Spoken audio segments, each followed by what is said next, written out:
Il est complètement anarchique, irrationnel. Enfin, je veux dire, c'est quelqu'un qui a détruit notre démocratie. C'est un pyromane, en fait. Et il a réussi à se faire passer pour la raison. Macron, il a toujours renversé le narratif, en fait. Parce qu'effectivement, c'est quelqu'un de très double face qui nous fait croire beaucoup de choses. Adam Curtis, dans son film Hypernormalisation dont je parle, il parle de ça. C'est-à-dire à quel point, à un moment donné, les politiques ont été dépassés par la vérité des choses. Et du coup, on commençait à mentir. Le problème du mensonge, c'est que ça finit par supplanter la réalité. Et donc, on se retrouve dans un monde un peu irréaliste, où on ne sait plus où est le faux du vrai, et émergent des personnalités qui, elles, savent manier ça. Et Macron en fait partie. Et on le voit parce qu'il installe toujours des récits tronqués et qui fonctionnent, c'est ça qui est terrible, alors qu'il est complètement anarchique, irrationnel. Enfin, je veux dire, c'est quelqu'un qui a détruit notre démocratie, c'est un pyromane, en fait.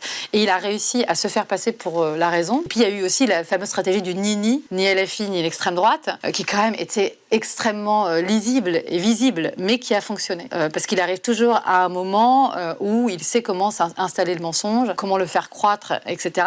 C'est-à-dire sur des peurs, clairement. Il s'est resté silencieux au moment où on lui demande de prendre la parole. Voilà, exactement.